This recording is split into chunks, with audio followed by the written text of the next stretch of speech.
Even after the recent announcement of a $3.5 million settlement to Tea Party groups targeted by the IRS, some victims of the agency's actions now say they are still paying a political and human price.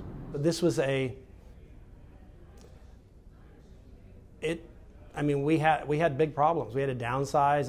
You could look at financials and you'd see that Frontiers of Freedom struggled mightily while that happened. And to some degree, we're still trying to dig out of that problem. So often what I hear from people, particularly if they're a little more on the liberal side, is, oh, there was no real targeting. It didn't really happen.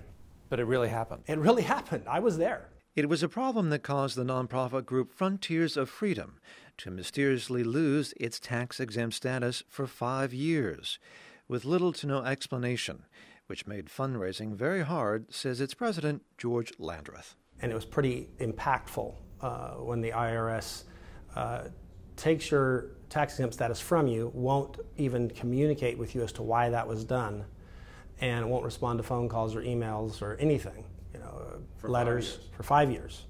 And you're just told they're working on it and they'll get back to you.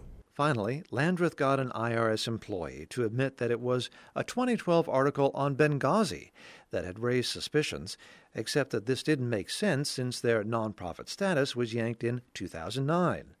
Landreth raised this point with the employee, explaining that their conversation was being taped.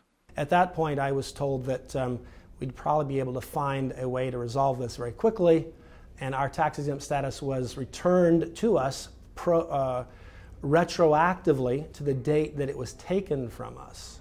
Even though their tax-exempt status was restored retroactively, the damage caused by IRS employee Lois Lerner, says Landreth, lingers even today. What she did was actually far more corrosive to American democracy than most people can possibly understand. She actually tore apart the fabric of our country. The idea that people have liberty, can speak their mind, can advocate for sound policy, and that when they do, they'd be punished for it, and that the weight of government would become the tool to do that.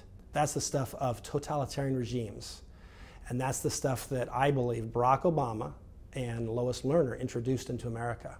John Hines, One America News, Washington. Want to see more videos like this? Click on the link below and subscribe to One America News on YouTube, and call your cable provider and kindly demand that One America News is added to your lineup. Call and subscribe today.